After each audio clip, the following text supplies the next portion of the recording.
Rabbi Wernick, one of the rabbis at Bethesda Congregation in Toronto, Ontario, Canada, with my good friend Yossi Klein Halevi, who is a senior fellow at the Shalom Hartman Institute in Jerusalem. Yossi is an author. His book, like Dreamers, won the Jewish Book Council's Everett Book of the Year Award. His latest book, Letters to My Palestinian Neighbor, is a New York Times bestseller. And we're going to be talking about the changing nature of Israel and the diaspora. But there just seems to be so much else going on with regard to Israel at this moment that it seems like we would be doing an injustice if we ignored that as well. This is Conversations Over Coffee, and we're so happy to welcome you wherever you may be tuning in right now. And Yossi, thank you for joining us on our Rosh Hashanah edition, as this is the last one of this year as we get ready for the High Holy Days. Well, thank you for having me, Steve, and it's just wonderful to be back with you. Thank you. Let's start with peace. The Prime Minister of Israel and leaders of the United Arab Emirates are on their way or in DC right now for a signing ceremony. There's been, of course, another agreement that is made with Bahrain. Other nations, other Arab nations are talking about following suit. Saudi Arabia is allowing for Israel to have flyovers for the first time ever in terms of cutting travel time to that part of the world.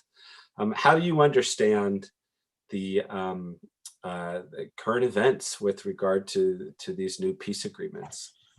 Well, I had this extraordinary moment of memory lane today when I was thinking about the peace agreements with two oil-rich Arab countries blessed by the Saudi regime.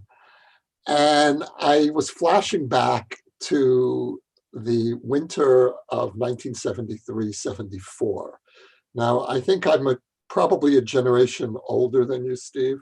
I was 20 in 1973, the Yom Kippur War, but I'm thinking specifically about the oil boycott. And my generation's great trauma was seeing Israel under diplomatic siege because of the Arab oil boycott. The Arab oil weapon turned Israel into a pariah in the mid-1970s. The Zionism racism resolution in November 1975 was a direct outgrowth of the oil boycott. All of Africa ending diplomatic relations with Israel because of the oil weapon. Europe, Western Europe, turning pro-Palestinian, anti-Israel. Didn't happen because of some great humanitarian impulse. It happened because of the oil weapon. And now here we are, 50 years later, seeing not just the neutralization of what was once the greatest threat ever wielded against Israel, but the reversal. It's the Arab oil countries that are driving normalization with Israel. And for me, it's almost messianic. So I remember I'm in the time of the Arab oil boycott. I was a few years younger than 20, but I do remember sitting in the car with my parents on odd or even days in long lines to get gas. That's a vivid memory of mine, was the impact of that. And Israelis were so afraid that Americans would be blaming the Jews for the oil boycott, for the fact that they're being inconvenienced. It didn't play out that way, at least not in North America, but it certainly played out that way in Europe. I'm a political science major, so I'm not looking at this from a messianic perspective, even though I'm also a rabbi. But I'll never look at it from a messianic perspective as a rabbi? No. we'll talk about that at another time. That's a totally different coffee, and may even be something harder. But I'll never forget my first class on foreign policy, in which the professor began by saying that every nation acts in its own best interest at the moment it believes it's in its own best interest. And so it seems to me, and I'm a novice, right? I'm a political science major and a news junkie and so forth, but it seems to me that what's happening may have more to do with Iran than it has to do with Mashiach.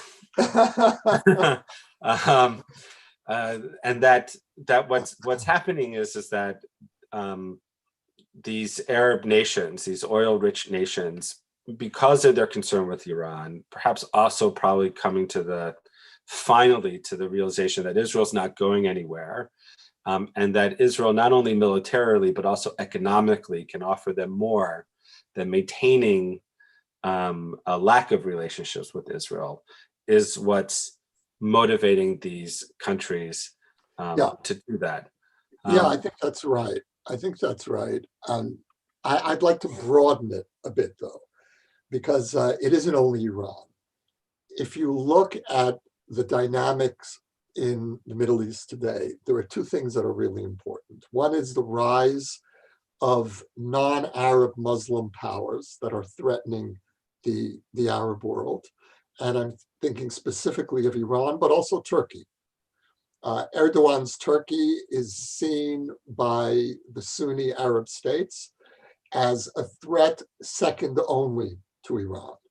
Now, the irony here is that they feel safer in an alliance with the Jewish state than they do with their fellow Muslim non-Arab states. And so you have this extraordinary moment of the Sunni Arab world turning toward the Jewish state to protect them from the non-Arab Muslim states. So that's the first dynamic. The second is the growing collapse within the Sunni Arab world. The self-destruction of the Arab Spring, the self-devouring of Syria. Lebanon is a dysfunctional country. Libya has no real centralized authority. Yemen has collapsed. And of course, that's all in some way related, either directly or indirectly, to Iran, but also to Turkey, at least in the case of the threat to Libya is coming more from Turkey. So you have these dynamics where the Arab world is unraveling. And so you have these countries, these wealthy, successful countries, the Gulf states, that look around the Middle East and they say, where can we find our future? And they look to Israel as being a fellow successful, future-oriented state. And so that becomes the political self-interest. Absolutely. I'm wondering, the Palestinian reaction to this, of course, was not surprising. But yet again, depressing, but not surprising. Depressing, but not surprising.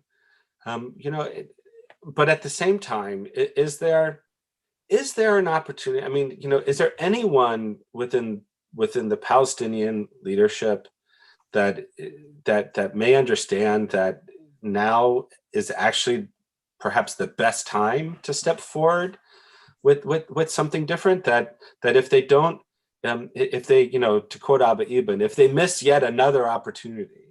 Yeah. It just seems like that the opportunity is presenting itself now, because you have these wealthy states that are doing that, and they're doing it without the Palestinians.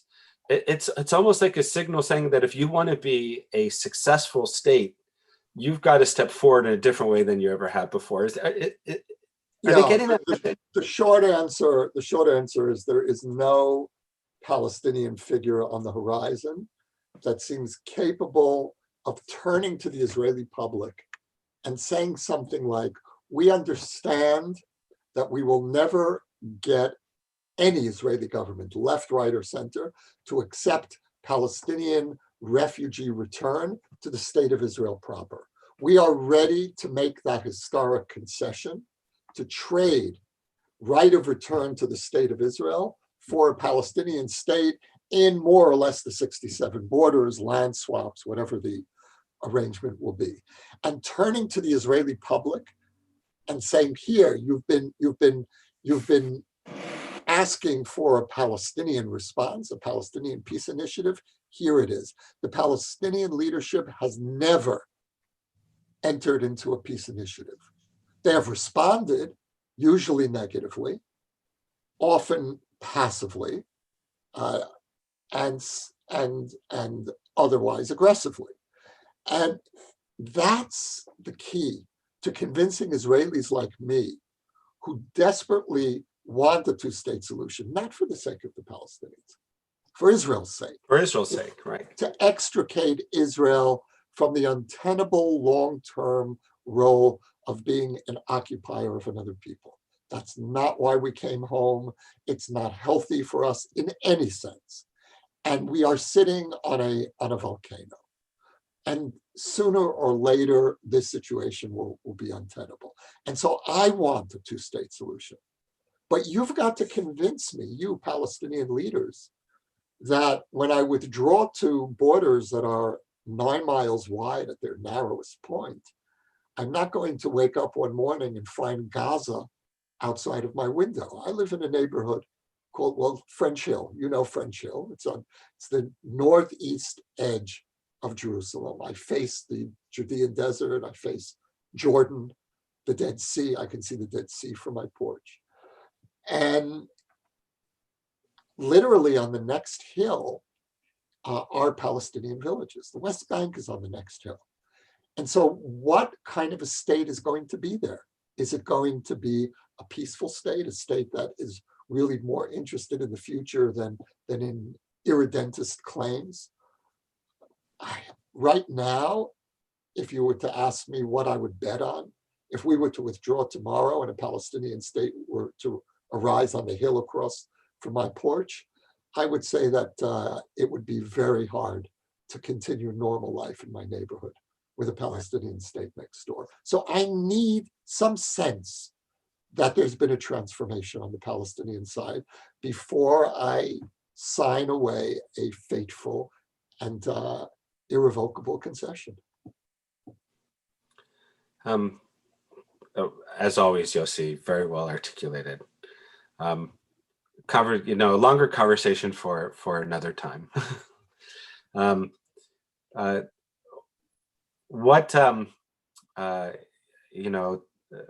my previous role, I was very involved with issues of the diaspora and Israel.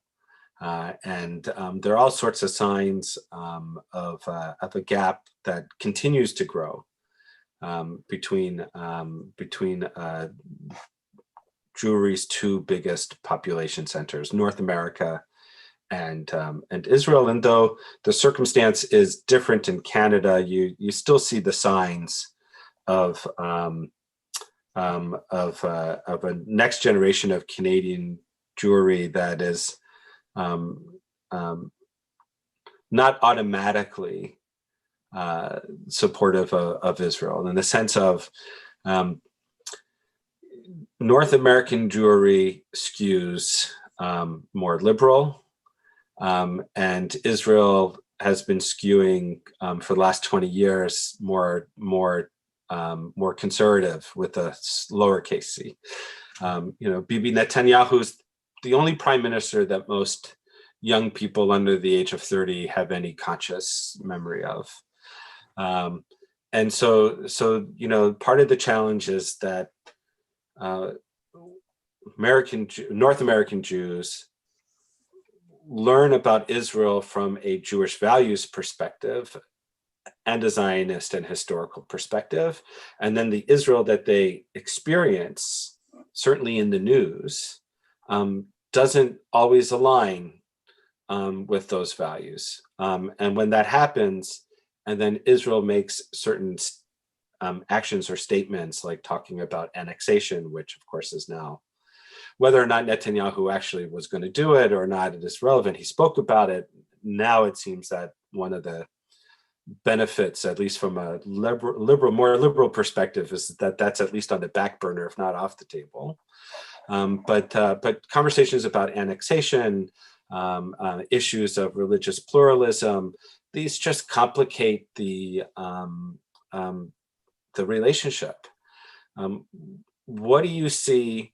What do you see as happening now, and what do you see into this new year with regard to Israel and the diaspora? I think that first of all, it's important to pause at the point that you raised about annexation being off the table, at least for now. 2 months ago, we were in a crisis mode. Annexation seemed inevitable.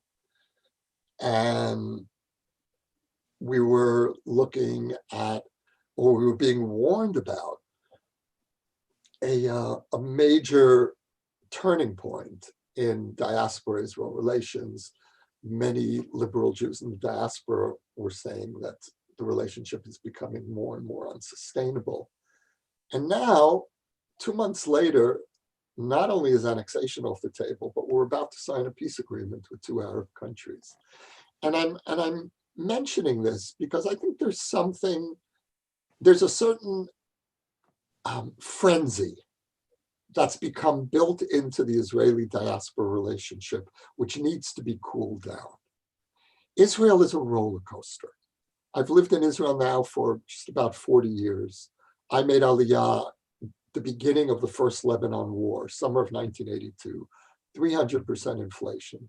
The Israel that I knew in the 80s was dysfunctional, the first intifada in the late 80s. And then the 90s, suddenly you have 1 million Russian immigrants, startup nation. Then the year 2000 brings us the second intifada, the worst wave of suicide bombings in our history. And what I'm trying to say is we need a deep breath in the relationship. And that works both ways, because Israelis also relate to the diaspora through a certain crisis lens. Assimilation, intermarriage, you're all losing your Jewishness. And maybe each community is not quite reading the other community accurately. And that's one piece of this. The other piece of it is that we are each reading each other's flaws in a way that's hard for each community to see itself. And that means that we really need each other. We need each other as correctives. I needed to hear the criticism of diaspora Jews about annexation. Israelis needed to hear it. Maybe not quite in the frantic, vaguely threatening way that we did hear it. I think that was not productive. But if we could develop a relationship of mutual respect, genuine mutual respect, where you began your question by noting that these are the 2 largest centers of Jewish life, Israel and North American Jewry. When we talk about the Jewish people today, we're essentially speaking about Israel and North America, with a few scattered outposts. Europe is becoming more and more diminished. And I think as the century proceeds, we're going to see fewer and fewer Jews left in Europe. So we're really talking about these 2 communities. This is now the Jewish people. And we need to start figuring out a way of relating to each other that's not based on crisis, on hysteria, that's based on a sober understanding of the challenges that each community faces, that's based on an appreciation of how each community is trying to cope, along with a healthy critique, which we each need from each other. I need to hear what I look like in the world, what I look like to your neighbors. You can do that for me, because I'm caught in a constant siege, and I don't always see Israeli reality clearly. Sometimes friends, brothers from a distance can see my reality more clearly than I can see it. And so we need each other's critiques, but it needs to come from a place. First of all, we need to take the threat off the table, the threat of alienation, of turning away, because Israelis turn off. As soon as you hear that specter being raised, Israelis shrug and say, well, do what you want. And that's not useful for a relationship. But if American Jews, if Canadian Jews, if European Jews remain in a deep relationship with us, and that relationship is, from my point of view, needs to be unconditional. Not the support, but the relationship is unconditional. I'm not asking Jews around the world to unconditionally support Israel, but I am asking Jews around the world to internalize that the relationship between us is unconditional. So I know that with you and a handful of other people, that kind of conversation is possible. Years on the Knesset and meeting other thought leaders and political leaders in Israel, it makes it hard, right? Conservative movement, for example, often gets bundled up with the reforming because from a political perspective, we share certain goals and we go after that. And that's not a knock on the reform. It's just that a lot of Israeli leaders don't understand the difference between the movements. They don't spend enough time in North America, really diving into what that is and meeting people and making those relationships. There's some, between the Jewish Agency, the Federation, and the Ruderman Foundation, for example, there's some, back and forth, but not enough. How do we get there? What would be some of the things that you would recommend that Israeli and Canadian leaders start to consider and start to do? So on the diaspora side, I think that you need to be speaking to the Israeli public in a different way.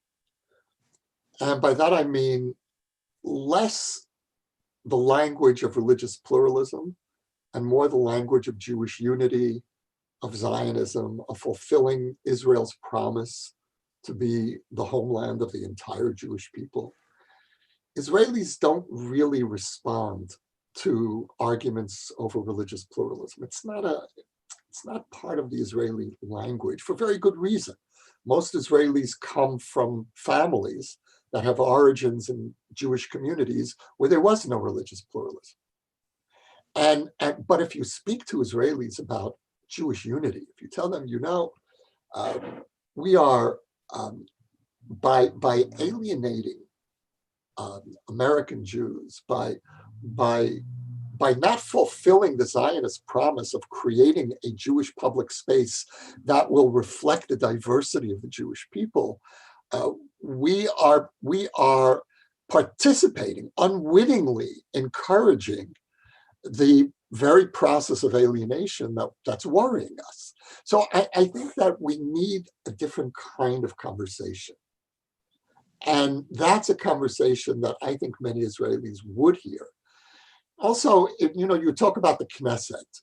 I think that diaspora Jews need to internalize one major transformation that's happened in Israel in the last 20 years, since the Second Intifada, and that is the rise of the center and the collapse of the Israeli left. The Israeli left, for all practical purposes, doesn't exist anymore. And yet liberal diaspora Jews are still clinging to the remnants of the Israeli left as their Israel. The more that you do that, the more you're marginalizing yourselves. And you're already marginalized from the Israeli conversation. Why identify as a movement? Why identify with groups like Breaking the Silence? And I'm not saying the conservative, I know the reform movement does.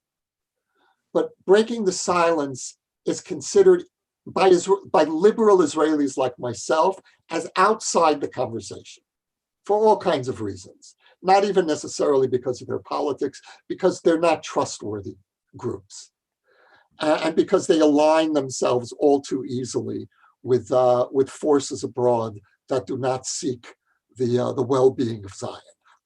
And so I don't trust them. They're not part of my Israel. And yet, when I travel to Jewish communities in North America, over and over again, I'm asked about Breaking the Silence or B'Tselem, organizations that I never encounter in Israel. So there's something that needs to change. And what my appeal to liberal diaspora Jews is connect with the liberal Israeli mainstream, which is not the hard left. It isn't even the Labor Party anymore, which barely exists. I don't know if there's going to be a Labor Party in the next Knesset election. It's not even sure. It's not so clear where the center is anymore either. I mean, is it Benny Gantz? Is it Yair Lapid? Is it Likud? No, it's not Likud. Although, on religion and state issues, I hate to say it, but it is Lieberman. Right. And so there are other partners there that need to be explored. Now, the liberal denominations have a very hard time reaching out to Lieberman because of your liberal politics. But Lieberman's constituency, 1 million Russians, not that they all vote for Lieberman, but what he represents is a part of Israel that is very keen on breaking the monopoly of the Orthodox rabbinate. Why isn't there the beginnings of a relationship with the Russian community? Good point. Last thing that I think we have time for today. Israel's not only the startup nation, but now also is the nation with the highest per capita COVID in the world again. We're still number one. Still number one.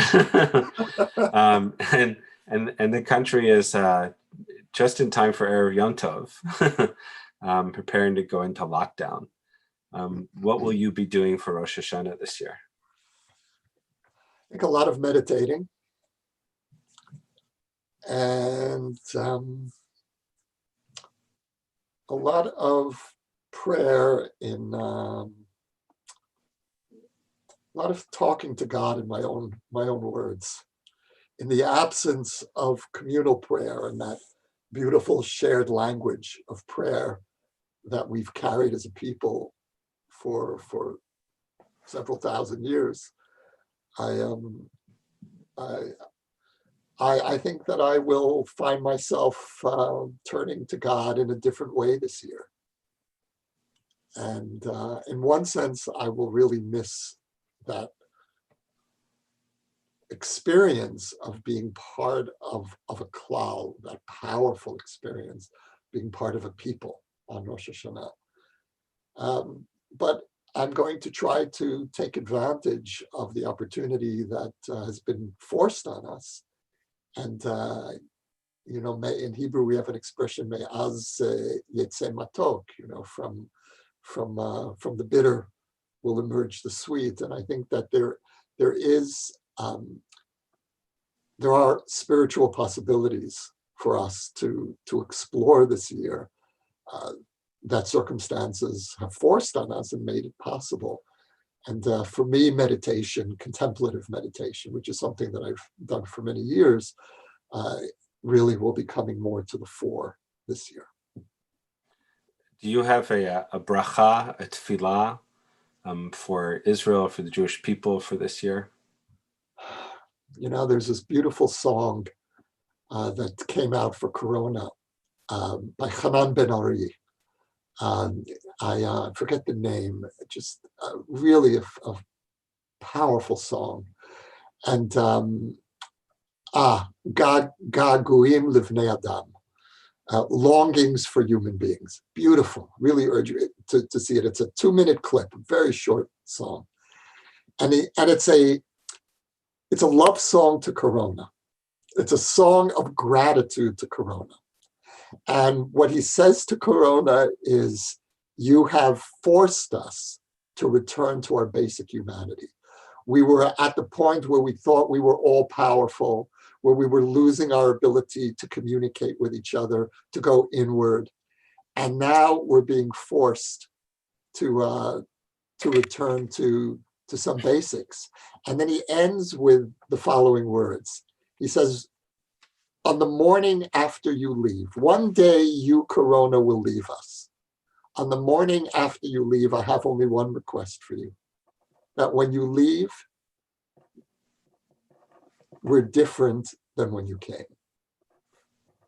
And that's my prayer. It's my prayer for Israel. It's my prayer for the Jewish people, for humanity, that we will somehow take advantage of this once in a century, hopefully, opportunity. What's the name of the song again? Gaguim Livnei Adam. And the singer is Hanan Ben Ari.